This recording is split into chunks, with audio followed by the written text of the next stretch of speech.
At least three groups of terrorists operating from Zamfara State were involved in the recent abduction of more than 130 students in Kuriga, Chikum local government area of Kaduna State, two intelligence sources and a security expert told Premium Times. And meanwhile, the defense headquarters was trying to tell us that, oh, they've taken these people down, they are no more, and all of those stories. Of course, they were deceiving themselves, not Nigerians. Nigerians know what went under.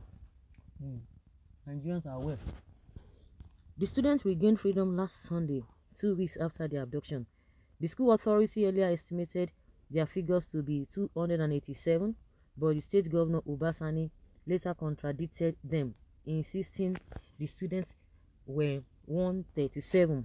A teacher was also taken but later could not make it in the custody of these bandits.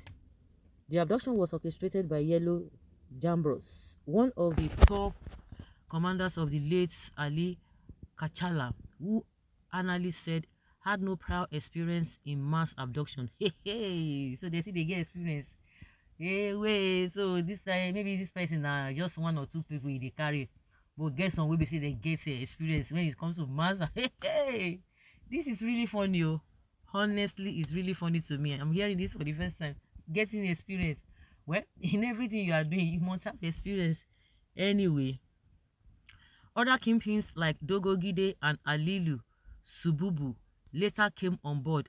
While the latter helped in keeping some of the kidnapped students, the former was contracted to combat military operatives trying to rescue the students, as sources said. Premium Times gathered that the Kuriga abduction was the first mass abduction string to be pulled by Mr. Jambros, but he almost bungled it. Jambros thought it is easy to stage mass abductions. A security expert, Yahuza Gesso, who said he had participated in 84 negotiations and succeeded in only one for the release of kidnapped victims, told this newspaper. The security expert, who doubles as the managing director of Eagle Integrated Security and Logistics Company Limited in Abuja, added that Mr. Jambros and his gang were disturbed by the military operatives who were trailing them to rescue the kidnapped students. Unfortunately, the students were successfully whisked away, while Dogogide and his group fought the operatives. For any mass abduction and negotiation to be successful in the northwest and north central, Dogo Gide must be involved, Mr. Gesto explained, expressing concerns over Mr. Gide's notoriety. A local intelligence source who wished not to be named corroborated with Gesto, explaining that Mr. Gide's involvement was based on the agreement that some of the kidnapped students would be given to him. There were no casualties on the side of the military. Still, some bandits aiding Mr. Gide to fight the operatives lost their lives, according to the source, who is close to Danjigba, a village around Dangogu Forest, where Mr. Jambros kept the students before taking some of Mr. Sububu in Bawadaji Forest. Mr. Gide is believed to have been injured in the battle, and amidst reports he may have died. The intelligence source further shared an audio recording with a reporter in which an informant confirmed the location of the students in Bawadaji. According to the informant, 73 students were taken to Mr. Sububu. He added that some women earlier kidnapped from Dan Golby in Maru local government area, Zamfara State, were set free upon the arrival of the students, but Dogo Gide did not take the students to his camp. He said he kept them under the custody of a Jambros.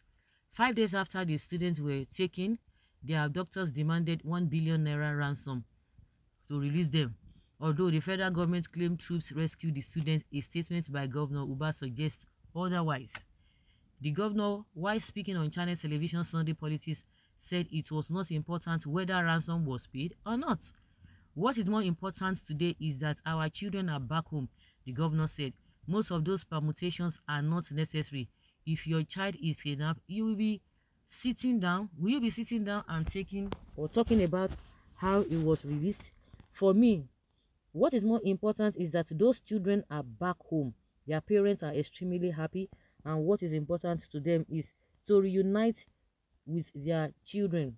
But some people who have no business with the situation are the ones coming out with some irresponsible permutations about whether ransom is being paid, whether someone had gone into the kinetic or non-kinetic approach.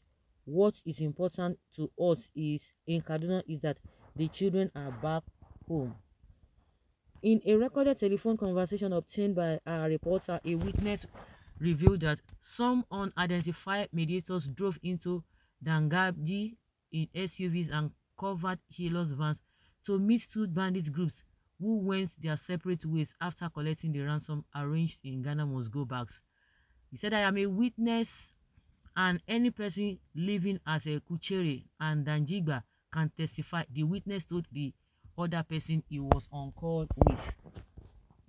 The unnamed mediator came to Danjigba using a commercial vehicle after he parked his jeep, a common Nigerian description of an SUV. He used a motorcycle and entered the forest, where he spent 6 days. He later returned and met the traditional head of my town, who led him to the military commander at Danjigba, and from where he left, he continued. 2 days later, residents of Danjigba witnessed a convoy of Jews and healers, which were about 18 in number. Some of the healers are covered, suggesting that they were conveying money. They subsequently moved to the Ongowa Guyaro area, where they parked the vehicle and delivered the ransom to armed bandits who were using about 30 motorcycles.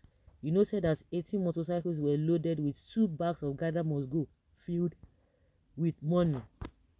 The two groups took their separate ways after the delivery, the source said, adding that the same vehicles used to deliver the ransom were used to evacuate the students from the community. Mr. Gezo, the security expert, did not dispute this, even though he discourages ransom payment. He said it is rare that money would not be involved in such cases. Premium Times understands that negotiations in some cases may include the exchange of incarcerated terrorists with kidnapped victims, but Mr. Gesso said he doubts the government still tolerates such an agreement. According to him, a similar condition was given by these bandits who took students from Federal University Gusau, but the government declined, and that is why they are still keeping some of them. Some of them.